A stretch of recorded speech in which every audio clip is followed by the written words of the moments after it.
이번에 이 행사에서 진행된 기조연설 내용을 한번 가져와 봤어요. 이번 행사에서 가장 중요하게 다뤄진 내용들은요, 데이터 센터 하드웨어가 아니었습니다. 기존에 이제 GTC에서는 데이터 센터 하드웨어와 관련된 내용들을 중점으로 다뤘었는데요. 이번에는 그 이외의 사업을 어떻게 진행하고 있는지 그런 내용들이 굉장히 중요하게 다뤄졌어요. 엔비디아가 GPU와 AI 사업을 포함해서 그 이외에는 어떤 사업을 하고 있는지를 좀 볼 수 있었던 이벤트라고 할 수 있겠습니다. 이번 이벤트에서 다뤄진 내용들을 요약하면 4가지로 나눌 수 있습니다. 우선 타사 반도체와 호환성을 이제 도모하는 그런 상품을 하나 내놨고요. 두 번째는 AI 클라우드 중개 사업도 또 시작을 했습니다. 그리고 세 번째는 GTC에서 이야기했던 내용들을 좀 구체화한 내용이었고요. 마지막으로는 대망의 양자 컴퓨터와 관련된 내용이 또 나왔습니다. 이번에 엔비디아가 새로 양자 컴퓨터 기업에 투자한다는 소식이 전해졌거든요. 우선 첫 번째 내용부터 한번 보겠습니다. 타사 반도체와의 호환성, 이게 도대체 무엇을 의미하느냐면요. 이번에 발표된 제품 중에 이런 게 있습니다. NVLink Fusion이라는 건데요. 여기서 퓨전이라는 건 우리가 잘 알고 있는 퓨전이라는 단어예요. 퓨전이라고 하면은 일반적으로 음식에서 우리나라에서 많이 쓰이죠. 한국 음식과 양식 이런 거를 섞어놓은 거를 퓨전이라고 많이 하잖아요. 그런 것처럼 엔비디아 제품과 다른 기업 제품을 연결해서 사용할 수 있도록 하는 하드웨어를 의미합니다. 이번에 발표된 NVLink Fusion이 하는 역할은 뭐냐면요. 엔비디아의 GPU에다가 타사 GPU를 물려서 사용할 수 있도록 하는 거예요. 반대로 타사 GPU에다가 엔비디아 CPU를 연결해서 사용할 수도 있고요. 그럼 이런 질문이 나올 수도 있죠. 자사 생태계를 구축하는 게 더 유리하지 않나요? 그냥 다 엔비디아 거로 사용하도록 하는 게 훨씬 유리하지 않느냐라는 거죠. 근데 우리가 고려해야 되는 게 있습니다.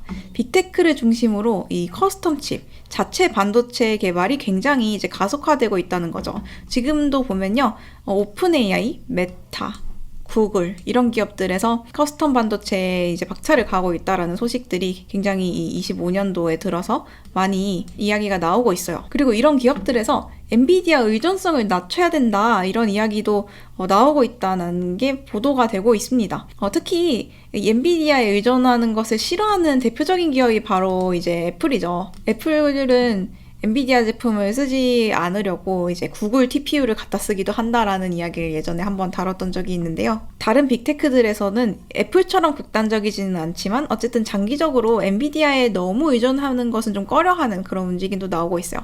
그 외에도 자체적으로 우리 회사에서는 그런 제너럴 퍼포스가 아니라 좀 특별한 우리 회사의 수요에 맞춘 그런 반도체가 필요하다 이렇게 이야기를 하는 기업도 있을 수 있고요. 그래서 엔비디아 입장에서는 탈엔비디아 움직임을 가속화하지 않는 그런 조치가 필요한 상태입니다. 미리 이런 유화적인 태도를 보여야 앞으로 그냥 엔비디아 생태계에서 완전히 어떤 기업이 빠져나가 버리지 않는 그런 대책을 세울 수 있기 때문이죠. 그럼 이번 조치에 대해서 애널리스트들은 어떻게 보고 있을까요? 멜리우스 리서치의 이제 테크 리서치 부문장인 벤 라이트 애널리스트의 발언입니다. 이렇게 얘기를 했어요. 이번 조치에 대해서 이 브로드컴이 커스텀 반도체를 굉장히 이제 강조를 하고 나오면서 엔비디아의 점유율을 뺏어갈 수 있다라는 이야기가 많이 나오고 있는 그런 기업이거든요. 그래서 브로드컴의 점유율을 뺏기기 싫어서 엔비디아가 그냥 하고 있는 그런 방어적인 조치라고 생각하는 사람들도 있다. 하지만 그게 다가 아니다라는 겁니다. 브로드컴을 방어하기 위한 것만이 아니라 여기에 더해서 AI 수요를 맞추기 위해서 단순히 방어적인 조치가 아니라 커스텀 칩과 관련된 시장에서도 엔비디아가 이제 중심 역할을 할 수 있도록 돕는 그런 역할을 이제 퓨전이 할 것이다 라고 이야기를 하고 있습니다. 호환성을 유지함으로써 엔비디아가 점유율을 이제 상실하지 않는, 더 나아가서 사실 이 데이터 센터라는 것 안에 굉장히 많은 종류의 반도체가 들어가잖아요. GPU나 CPU 말고도 굉장히 많은 종류의 반도체가 들어가는데요. 사실 빅테크들에서 개발하고 있는 커스텀 실리콘은 이런 굉장히 많은 반도체 중에 일부입니다. 그러니까 풀 스택을 다 만들지는 않는다라는 거죠. 그렇게 하기도 어렵고요. 일단 엔비디아 같은 성능을 내기 위해서는 굉장히 오랜 기술 개발 기간이 필요한데 지금 빅테크들이 이 모든 반도체 부문을 다 개발해서 엔비디아 같은 성능을 갖추기는 사실상 불가능하거든요. 그러니까 빅테크들은 이렇게 많은 반도체들 중에 우리 회사에 꼭 필요한 뭔가 한 가지 분야에만 집중하고 있을 가능성이 크죠. 실제로 메타 같은 기업은 그런 식으로 하고 있고요. 그런데 이런 기업들에게 너네 이런 실리콘 하나라도 빼놓지 말고 모두 엔비디아 제품 써야 돼 라고 하면은 이런 빅테크들 입장에서 얼마나 좀 꺼려지겠어요. 그러니까 이런 기업들이 당신네들 반도체도 충분히 우리 거랑 같이 사용할 수 있습니다 라고 이런 포용적인 모습을 보여줌으로써 다른 부문에 있어서 엔비디아의 점유율을 유지한다라는 것이 되겠습니다. 그 다음 사업은 이제 AI 클라우드 증개 사업이었어요. 엔비디아가 시작하는 클라우드 증개 사업의 이름은 이 클라우드 랩튼인데요. DGX 클라우드 랩튼은 이런 식으로 되어 있습니다. 이 개발자들이 있을 거고요. 그리고 엔비디아로부터 AI 서버 반도체를 사서 클라우드 서비스를 제공하는 그런 기업들이 있습니다. 여기 보면 글로벌 클라우드 프로바이더라고 되어 있죠. 이런 GPU를 갖고 있는 그리고 이런 리소스들을 판매하고 싶어하는 이런 기업들이 있을 텐데요. 이 리소스를 필요로 하는 개발자들과 이 리소스를 판매하고 싶어하는 이 프로바이더들 사이에 DGX 클라우드 랩튼이 이제 자리하게 되는 겁니다. 개발자들 입장에서는 이 엔비디아 클라우드 한 곳에만 들어가서 가격을 쉽게 비교하고 내가 원하는 상품을 찾을 수 있으니 좋은 거겠죠. 클라우드 사업자들로서는 이 엔비디아라는 커다란 이 기업의 플랫폼에 자신들의 이름을 올림으로써 더 많은 개발자들에게 이름을 알리고 이제 구매 기회를 높일 수 있는 그런 장소가 되겠습니다. 그럼 엔비디아에게 이 사업이 도대체 왜 중요한 걸까요? 단편적으로는 돈이 된다라는 것도 있겠지만요. 월스트리트에서는 이렇게 얘기를 하고 있어요. 일단 AI 개발자 풀을 확보할 수 있다라는 거를 굉장히 중요하게 여기고 있습니다. 왜냐면 여기서 말하는 AI 개발자들은 당장은 이 엔비디아 제품을 사서 자체적으로 데이터 센터를 운영할 수는 없는 기업이지만 이들이 이런 클라우드를 통해서 성공을 거두게 된다면 나중에 이 엔비디아가 직접 접촉해서 데이터 센터 상품을 이제 판매할 수 있는 그런 거대 기업으로 성장할 가능성이 있기 때문이죠. 그렇기 때문에 이 AI 개발자 풀을 미리 확보함으로써 이런 잠재적인 고객이 어디인지를 좀 모니터링 할 수 있다라는 이야기가 되기도 합니다. 두 번째로 이야기가 되고 있는 거는요. 엔비디아의 주요 고객층인 이 AI 클라우드 프로바이더들, 여기 밑에 단의 기업들이죠. 이런 기업들을 AI 하이퍼스케일러라고 부릅니다. 그런데 엔비디아가 이 하이퍼스케일러들을 한 곳에 모아두고 이들이 더 많은 고객들과 접촉할 수 있도록 그런 기회를 열어주게 되는 거잖아요. 그를 통해서 GPU 수요를 확보를 하고요. 여기서 말하는 GPU 수요라는 건 개발자들의 GPU 수요를 의미합니다. 개발자들의 GPU 수요를 일단 확보를 해서 이런 기업들이 이득을 볼 수 있도록 하는 거고요. 이렇게 하이퍼스케일러들에게서 매출이 발생함으로 인해서 앞으로 신상품 업그레이드, 그러니까 엔비디아의 상품을 사갈 그런 수요가 또 발생할 수 있는 그런 구조를 마련을 했다라는 이야기도 있습니다. 특히 코어위브 같은 기업은 엔비디아가 투자를 한 그런 하이퍼스케일러이기도 하잖아요. 이런 하이퍼스케일러들로서는 고객을 확보를 하고 엔비디아로서는 또 이 주요 고객층인 이 하이퍼스케일러들이 망하지 않도록 돕는 그런 좋은 쌍방으로 이득이 되는 구조라고 볼 수 있겠습니다. 네, 넘어가기 전에 아주 짧게 머니네버슬립이 진행하는 온라인 특강 한번 소개하고 넘어가도록 할게요. 머니네버슬립이 이제 오늘 5월 21일 수요일 저녁 8시에 유튜브 라이브를 통해서 온라인 특강을 진행할 예정입니다. 가장 중요한 건 무료라는 거예요. 누구나 참석이 가능합니다. 최근에 이제 미중 관세 전쟁이 소강 상태에 접어들면서 증시도 좀 좋은 모습을 보여주고 있잖아요. 그와 더불어서 중국도 시장을 개방한다 이런 이야기가 많이 돌면서 중국 증시도 굉장히 좋은 상승세를 보이고 있어요. 심지어 최근에는 이 미국의 M7이 아니라 중국의 T10 더 유망하다 이런 기사들도 뭐 배런스 같은 데서 나오고 있을 정도로 중국 증시에 대한 관심이 높죠. 그래서 이번에 머니네버슬립은 구독자 여러분이 항상 좋은 기회를 포착하실 수 있도록 이제 마음을 쓰고 있는데요. 그래서 이번에 준비한 특강은 미국 테크 대 중국 테크라는 주제입니다. 우선 첫 번째 시간에는요, 저희 머니네버슬립 심드보 CCO께서 미국 테크 밸류에이션 체크를 하려고 합니다. 그를 통해서 이제 미국의 현 상황을 살펴볼 거고요. 이제 두 번째로는 하나자산운용의 5종 조정필 매니저님이 출연을 하셔서 중국 테크 기업들에 대해서 다뤄주실 예정입니다. 중국과 미국이 모두 기술 패권을 두고 굉장히 치열한 경쟁을 벌이고 있는데요. 오늘 이제 무료 특강 참여하셔서 인사이트 얻어가시면 좋을 것 같습니다. 라이브 참여 방법은 아래 고정 댓글에서 확인해주세요. 네, 다시 엔비디아로 돌아와서요. 이번 행사에서 세 번째로 다뤄졌던 내용은 바로 이 AI 팩토리와 피지컬 AI와 관련된 내용이었습니다. 이 두 가지는 기존 GTC에서 또 강조했던 그런 내용들인데요. 우선 첫 번째로 AI 팩토리가 무엇인지 다시 한번 리프레셔를 가지고 넘어가 볼게요. 엔비디아가 말하는 AI 팩토리는 쉽게 말하면 데이터 센터 반도체 렉입니다. 여기서 이 렉이라고 하면 이 단어인데요. GPU와 CPU 이런 것들을 이제 한 곳에 모아서 이렇게 커다란 책꽂이 같은 거를 만들죠. 이 커다란 책꽂이 하나를 이 AI 팩토리라고 부르게 되는 겁니다. 아주 커다란 슈퍼컴퓨터라고 보시면 돼요. 쉽게 말하면.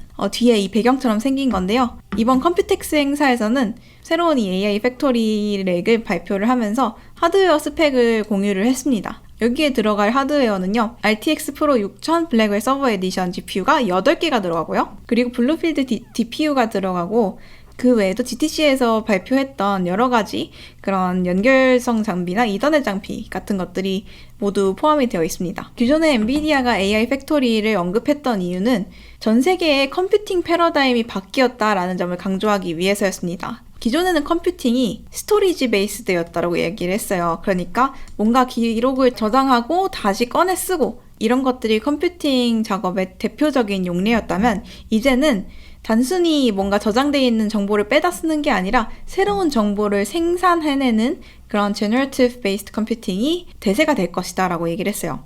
여기서 이야기한 거는 데이터를 이제 토큰 형태로 생성을 해내서 이거를 또 다양한 매체로 가공해내는 그런 AI 공장으로서 데이터 센터가 거듭날 것이다 라고 이야기를 했거든요. 그리고 이 AI 팩토리에는 어떤 엔비디아 제품이 들어가는지를 이번 행사에서 이렇게 밝힌 거라고 볼 수 있겠습니다. 그리고 다음으로 발표한 것은 피지컬 AI와 관련된 내용이었어요. 피지컬 AI는 쉽게 얘기하면 휴머노이드 로봇에 들어가는 소프트웨어입니다. AI 소프트웨어겠죠? 여기서 피지컬이란 단어가 들어간 이유는 AI가 단순히 컴퓨터 안에서만 작동하는 것이 아니라 현실 세계와 상호작용할 수 있다라는 점에서 피지컬이라는 단어를 붙인 거예요. 그래서 이 휴머노이드 로봇과 관련해서 이번에 공개가 된 거는 이런 겁니다. 아이작 그루트 N1.5 그러니까 이거는 휴머노이드 로봇용 파운데이션 모델인데요. 여기서 파운데이션 모델이라고 하면 뭐 제미나이나 뭐 GPT 이런 것들이 파운데이션 모델이잖아요. 여기선 아이작 그루트가 이 파운데이션 모델인데요. 다른 이런 생성형 AI와 다르게 휴머노이드 로봇용 전용 파운데이션 모델이라고 볼 수 있겠습니다. 그리고 이거와 더불어서 발표된 게 아이작 그루트 드림스라는 소프트웨어인데요. 이거는 재미있는 게 이 파운데이션 모델, 이 아이작 그루트 N1.5를 훈련하는 데 사용되는 데이터를 제작하는 소프트웨어입니다. 이 물리 엔진 같은 거라고 보시면 되겠어요. 이런 책상 높이에서 물컵을 떨어뜨렸을 때 어떤 현상이 벌어질까 이런 데이터들을 가상으로 이제 제작을 하는 그런 소프트웨어입니다. 아이작 그루트는 현실 세계에 있는 데이터뿐만이 아니라 이 가상 데이터들로 훈련이 된 그런 파운데이션 모델이거든요. 그리고 이 가상 데이터를 활용해서 훈련을 시킨다는 건 실질적으로 이제 현실 세계에서 모든 작업을 이제 해내는 것보다 훨씬 효율성이 좋겠죠. 그렇기 때문에 이 두 가지를 동시에 발표한 것이다 라고 볼 수가 있습니다. 네, 마지막으로는 양자 컴퓨터인데요. 엔비디아가 양자 컴퓨터 주가를 짓누르는 역할을 하게 됐죠. 정확히 말하면 엔비디아보다는 젠스당 CEO가 그런 역할을 하긴 했었는데요. 그 역할을 한 이후로 젠스당 CEO는 자신의 그런 발언을 수습하려는 그런 움직임을 많이 보이고 있습니다. 그런 것들의 일환으로 이번 행사에서는 이런 발표가 진행이 됐어요. 첫 번째는 양자 컴퓨터 애플리케이션을 돌릴 수 있는 이제 슈퍼컴퓨터를 제공을 했다 라는 소식이 이제 공개가 됐습니다. 그 두 번째는 대만과 관련된 소식인데요. 대만에서 열린 행사이기 때문에 대만에 좀 초점을 두고 양자 컴퓨터 생태계를 이제 만드는 데 기여했다라고 발표를 했어요. 근데 더 중요한 소식이 있습니다. 이거는 행사와는 관련이 없긴 한데요. 같은 날 발표된 소식이에요. 디인포메이션에서 보도한 건데요. 양자 컴퓨터 스타트업인 싸이퀀텀에 엔비디아가 투자를 이제 고려하고 있다라고 소식이 떴습니다. 고려라기보다는 이미 논의를 하고 있다라고 이야기를 했어요. 그럼 싸이퀀텀이라는 회사가 도대체 어딘가? 이게 궁금하실 것 같은데요. 싸이퀀텀은 이 광자, 포토닉스 기반으로 양자 컴퓨터를 개발하고 있는 기업입니다. 그리고 이 사이퀀텀은 27년 말까지 100만 큐비트 규모 양자 컴퓨터를 상용화하겠다라고 밝혔어요. 물론 목표치입니다. 오류 정정이 가능한 fault tolerant 100만 큐비트니까요. 실질적으로 뭔가 연구에 활용할 수 있는 그런 양자 컴퓨터를 27년 2년 안에 발표하겠다라고 이야기를 한 거네요. 그럼 이 사이퀀텀이 좀 유망한 기업인지 어떤지, 물론 엔비디아가 투자를 논의하고 있다라고 하니까 좋은 기업이긴 할 텐데요. 어느 정도로 이제 유망한 그런 촉망받고 있는 기업인지도 살펴보려고 해요.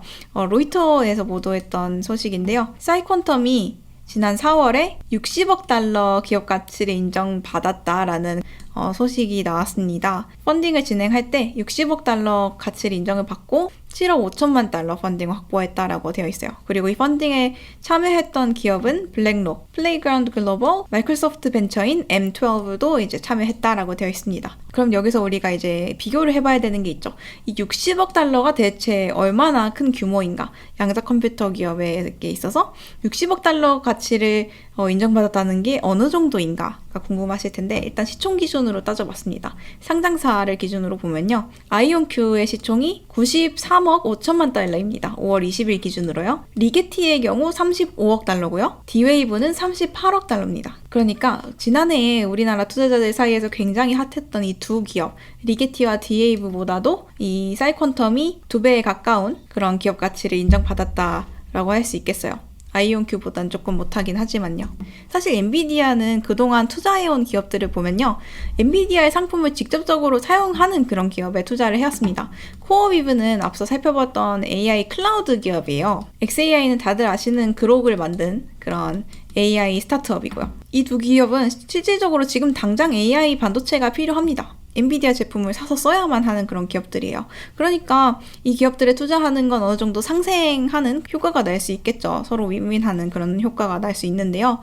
양자 컴퓨터에 있어서는 엔비디아가 사실 투자한 내력이 그렇게 많지가 않습니다. 올 초에 샌드박스 AQ라는 이 양자 컴퓨터 알고리즘 기업에는 투자를 하긴 했는데요. 양자 컴퓨터 하드웨어 기업은 아직 투자를 하지 않았어요. 사이퀀텀에 투자를 한다면 이번이 처음이 되겠죠. 그럼 왜 도대체 엔비디아는 사이퀀텀을 이제 선택을 했을까? 다른 양자 컴퓨터 개발 방식이 많잖아요. IBM이나 구글 같은 곳이 사용하고 있는 초전도 방식도 있고 아이온큐와 같은 이온트랩 방식도 있고 여러 가지 방식이 있는데 도대체 왜 광자 방식을 사용하는 사이퀀텀이었을까? 업계에선 이런 얘기가 나오고 있다고 합니다. 사이퀀텀은 실리콘 포토닉스 공정을 그대로 사용을 해요. 근데 이 실리콘 포토닉스 공정은 데이터 센터용 네트워킹 칩을 제조하는 데 쓰이는 공정입니다. 그렇다는 건 엔비디아의 이 기술력이랑 어느 정도 연계가 될 수 있다라는 거겠죠. 사이퀀텀이 정말로 이 27년까지 상용화 가능한 이제 100만 큐비트 컴퓨터를 이제 발명을 해냈어요. 그러면 그거를 찍어내서 파는 것도 굉장히 중요하겠죠. 이 스케일업을 하는 게 중요한데 그 과정에서 엔비디아가 가진 기술을 활용을 하게 되면 굉장히 빠르게 시장을 이제 점유할 수 있게 될 테니까요. 그런 연계성을 고려한 결정이 아닐까라는 이야기가 나오고 있다고 합니다. 이렇게 오늘은 엔비디아 5월 행사와 최신 소식 업데이트를 한번 해봤는데요. 엔비디아 주가가 다시 올해 들어서 굉장히 좋은 흐름을 보여주고 있습니다. 앞으로도 이런 흐름이 이어나갈 수 있을지 원인에버슬립에서 꾸준히 소식 전해드리도록 하겠습니다. 원인에버슬립 뉴스레터와 네이버 프리미엄 콘텐츠 지금 바로 구독해보세요.